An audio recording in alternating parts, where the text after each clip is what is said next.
Bonjour à tous, je vous retrouve pour la nouvelle recette de la semaine et on continue sur le thème de Noël. Et maintenant, je vous propose une recette tout en un de poisson. Comme ça, vous aurez l'embarras du choix si vous avez envie de faire un plat de viande, un plat de poisson. Donc là, aujourd'hui, je vous propose une recette qui est réalisable quel que soit le modèle de Thermomix. Donc rassurez-vous, il y en a pour tous les goûts. C'est une recette tout simplement de cabillaud sauce vanille et un risotto aux agrumes. Allez, c'est parti!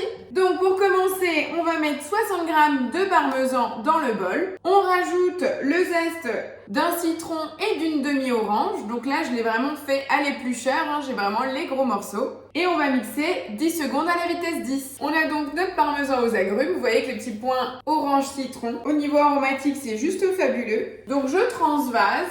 On continue la recette avec 100 g d'échalotes. On remet le couvercle et le gobelet doseur et on va hacher 5 secondes vitesse 5.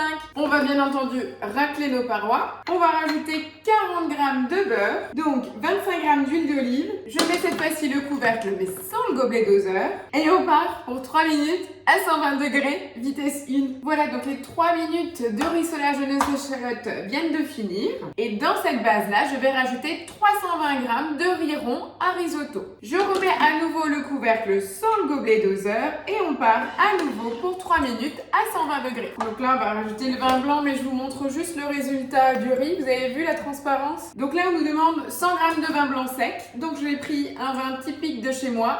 C'est le Riesling, le jus de l'orange, vous savez où j'ai pris le zeste. Et cette fois-ci, on part juste pour 1 minute à 100 degrés, vitesse 1 toujours. La minute vient de se terminer. Et là, je vais juste donner un bon coup de spatule, tout simplement. Je rajoute donc 680 g d'eau, le bouillon de volaille. Donc là, je prends toujours le bouillon fait maison. Donc là, je vais finir le pot. On peut encore rajouter une petite pointe de sel, mais pensez bien que le bouillon est déjà assez salé. Et donc là, on va lancer la cuisson du risotto. Donc pour cela, on vous conseille de mettre le panier de cuisson sur le bol, et on part pour 10 minutes à 100 degrés, vitesse 1 en sens inverse. Bon, on va laisser cuire le risotto et on va revenir après sur le poisson pour la deuxième étape avec la cuisson et la sauce vanille.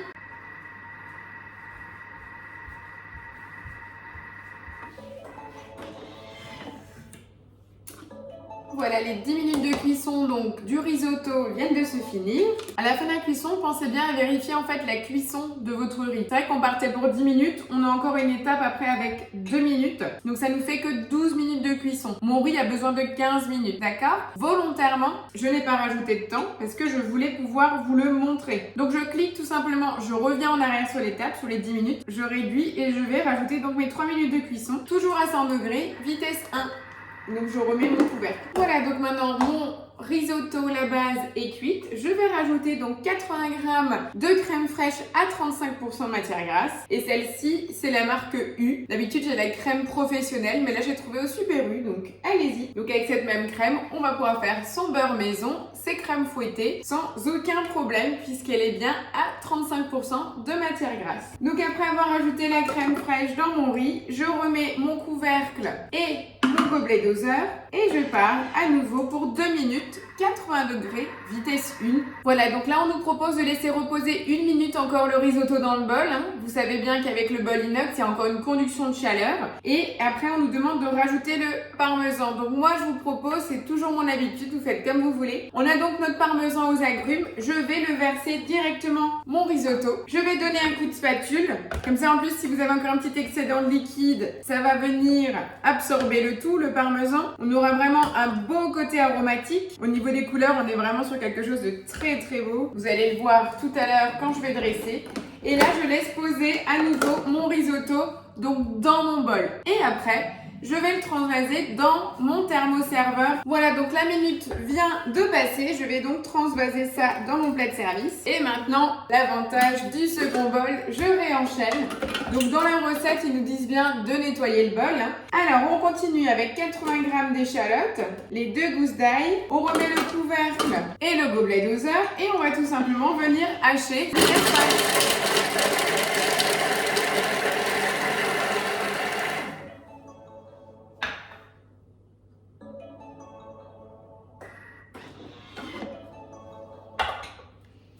On vient bien entendu racler les parois du bol. On rajoute 20 g de beurre. On va remettre le couvercle mais sans gobelet. tout simplement pour faire revenir nos échalotes. Voilà, les 5 minutes de rissolage de l'échalote viennent de se finir. Je vais donc maintenant rajouter 100 g de vin blanc. Donc à ces 100 g de vin blanc, je vais également rajouter 200 g d'eau. Je vais rajouter une gousse de vanille fendue en deux. Je remets le couvercle. Je vais positionner mon Varoma.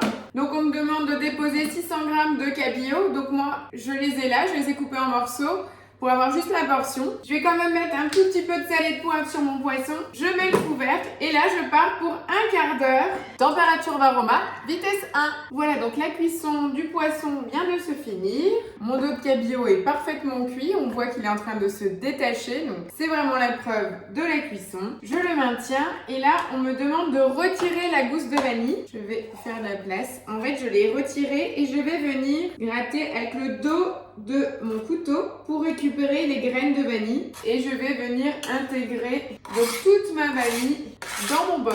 En tout cas, rien qu'avec les 10 minutes de cuisson, je vous dis pas le côté aromatique de la vanille. Et en plus, on va rajouter 100 g de crème pour notre sauce, pour la liaison. On peut mettre du fumet de poisson si on le souhaite. Moi, ça va pas être mon cas. Je vais juste mettre du sel et du poivre. Et je vais tout simplement venir mélanger 10 secondes à la vitesse 10. Je retire le gobelet doseur et je vais venir faire réduire ma sauce pendant 6 minutes. Donc, le soir des fêtes, quand vous êtes en train de réduire votre sauce, vous allez commencer à pouvoir dresser. Donc là, c'est une recette, vous pouvez la faire pour 6 en entrée, 4 pour un plat. Sachant que je vous rappelle, la recette de base, elle est avec 600 g.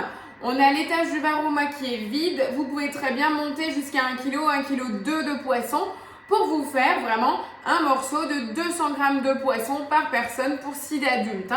Dans le principe où c'est un plat complet. Si vous le faites en entrée, un petit morceau de 100 g avec le risotto, ça sera quand même déjà sympa puisque le risotto va quand même déjà bien combler les estomacs. Donc n'ayez pas peur de manquer. Donc là, il nous reste 4 minutes. Je vous propose, on va commencer par dresser tranquillement. Donc moi, j'ai sélectionné une assiette creuse, un tout petit peu. J'aime bien ce format-là, assez moderne et profond, donc pour poser le lit de risotto. Donc on va regarder notre risotto qui a reposé le temps de la cuisson. Donc là, il est au niveau aromatique, mon Dieu que c'est bon. La texture est parfaite, regardez. Donc je vais venir, donc là comme moi j'ai choisi une assiette creuse, je n'ai pas besoin de faire de quenelle de risotto. Par contre, bien entendu, si vous dressez sur une assiette plate, vous pourriez très bien former des petites quenelles avec votre risotto. Pourquoi pas utiliser l'emporte-pièce aussi. Voilà, là notre sauce est prête. Par contre, pour moi, elle n'est pas totalement lisse. Donc je vais juste apporter 10 secondes à la vitesse 10. Voilà, juste le temps d'une petite émulsion pour avoir un tout petit lissage. Donc ma sauce à la vanille est maintenant terminée. Je vous ai présenté 3 assiettes différentes. J'ai plus qu'à dresser. Et bien entendu, je vous fais une photo par assiette. C'est donc la sauce vanille. Là, je vais mettre une petite touche directement sur le poisson. Et voilà, le tour est joué. Mon assiette de poisson. Je vous fais le gros plan. Donc la version assiette creuse, la version assiette carrée et la version dégustation, comme un petit café gourmand en version entrée. Et donc ça permet à chacun de napper la sauce sur son plat. Pour finir, vous pouvez mettre un petit brindis de ciboulette, une petite herbe fraîche pour la déco ou pourquoi pas encore un petit quartier d'orange pour la décoration. Voilà, ma recette pour les fêtes est donc maintenant terminée. À la prochaine vidéo, à l'année prochaine. En tout cas, ne changez rien, continuez à mettre les petits pouces bleus, à liker et à partager. En tout cas, moi je vous dis un grand merci pour tous les mails, messages et retours que j'ai, même pour les petits appels, ça fait toujours très très plaisir. Un petit clin d'œil à Monsieur Patrick, et je ne donnerai pas plus loin, pour les petits messages chaque semaine et pour son appel. Je vous souhaite à tous de très bonnes fêtes de fin d'année et vous donne rendez-vous l'année prochaine. Ciao, ciao!